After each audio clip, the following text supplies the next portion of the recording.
Sa Diyos, masaya.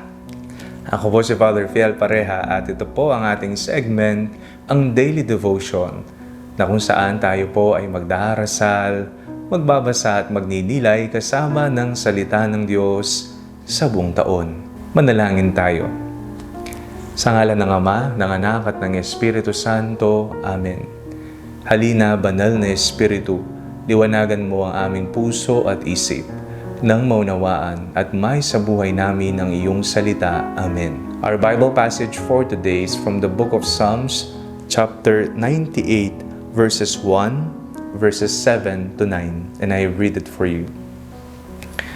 O sing to the Lord a new song, for he has done marvelous things. His right hand and his holy arm have gained him victory. Let the sea roar and all that fills it, the world and those who live in it. Let the floods clap their hands. Let the hills sing together for joy at the presence of the Lord, for he is coming to judge the earth. He will judge the world with righteousness and the peoples with equity. Sa Diyos, masaya.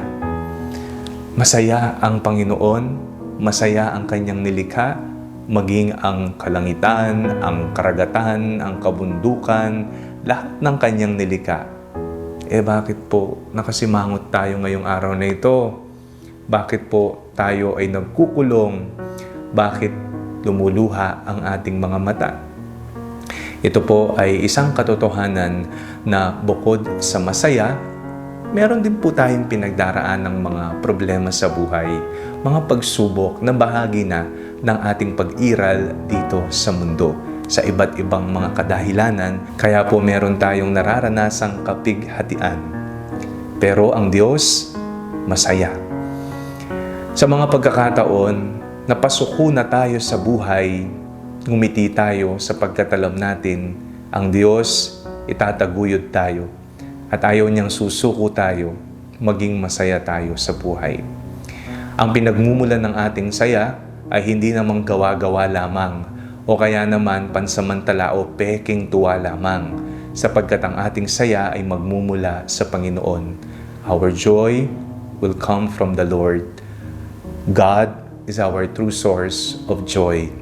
Na kahit ano ang ibato sa atin ng mundo, ng mga iba't ibang uri ng problema, masaya pa rin tayo.